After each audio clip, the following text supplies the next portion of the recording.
Hi மக்களே, Tuesday vlog என்னன்னு பார்த்தீங்கன்னா நம்ம ஷோரூம் பற்றி தாங்க ஒரு வீடியோ போட போகிறேன். அதாவது நம்ம ஜாவா ஷோரூமில் ஈரைன் சேல் வரப்போகுது. அதுக்கான பெஸ்ட் ஆஃபர்ஸ் தாங்க நம்ம பார்க்க போகிறோம். என்னங்கிறது வாங்க நம்ம வீடியோக்குள்ளே போகலாம். அதுக்கு முன்னாடி நம்ம சேனலை ஃபாலோ பண்ணலை அப்படின்னா கண்டிப்பாக ஃபாலோ பண்ணிக்கோங்க. அதுக்கப்புறம் ஒரு லைக்கும் பண்ணிக்கோங்க. சரி மக்களே, வாங்க நம்ம வீடியோக்குள்ளே போகலாம். நம்ம ஜாவா ஷோரூமில் என்னென்ன ஆஃபர்லாம் போட்டிருக்காங்கன்னு வாங்க மக்களே நம்ம பார்க்கலாம்.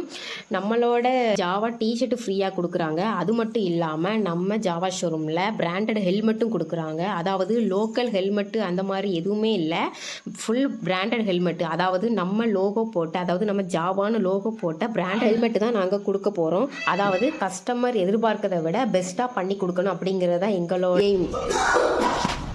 இந்த மாதிரி தான் இருக்கும், மற்றபடி நல்லா கம்ஃபர்டபுளாக இருக்குது. ஃபுல் டேங்க் பெட்ரோலு ப்ளஸ் நம்மளோட ஜாவா டிஷர்ட் வந்து நம்ம வந்து ஃப்ரீயாகவே கொடுக்குறோம். இந்த ஆஃபர் வேறு எங்கேயுமே இதுவரை கொடுத்தது இல்லை. ஸோ நம்ம ஷோரூமில் இந்த ஆஃபர் கொடுத்துருக்காங்க. சும்மா மாசாக இருக்கும், சும்மா பெர்ஃபெக்டாக இருக்கும். நீங்கள் நம்ம ஷோரூம் வந்து நேரடியாக விசிட் பண்ணுங்க, சும்மா அப்படித்தான் இருக்கும் நம்ம பைக்கெல்லாம். பெர்ஃபெக்டாக இருக்கா அப்படிங்கிறது நீங்கள் கண்டிப்பாக கெஸ் பண்ணுவீங்க. அது உண்மைதாங்க. கண்டிப்பாக சர்வீஸ் வந்து ரொம்ப பெர்ஃபெக்டாக இருக்கும். எங்கள் சர்வீஸ் மேனேஜர் யாருன்னு பார்த்தீங்கன்னா இவங்க தான் எங்கள் சர்வீஸ் மேனேஜர், பார்த்துக்கோங்க. அதுக்கப்புறம் பார்த்தீங்கன்னா நம்ம மெக்கானிக் மாணிக்கம் வருவாங்க. இவங்க தான் மெக்கானிக் மாணிக்கம். ஸோ சர்வீஸ் வந்து ரொம்ப பெர்ஃபெக்டாக இருக்கும். நீங்கள் பார்க்குறத விட பெஸ்ட்டாக நாங்கள் பண்ணிக்கிறோம். ஸோ நம்ம ஜாவா ஷோரூம் வந்து விசிட் பண்ணுங்க. எல்லாருக்கும் வணக்கம். நம்ம ஷோரூம் எங்கே இருக்குன்னு பார்த்தீங்கன்னா நம்ம வள்ளியூர் கண்காடியா ஸ்கூலுக்கு ஆப்போசிட்டில் தாங்க இருக்குது. ஸோ மறக்காமல் நம்ம ஷோரூம் வந்து விசிட் பண்ணுங்கள். ஓகே, நெக்ஸ்ட் வீடியோவில் பார்க்கலாம். பாய் மக்களே.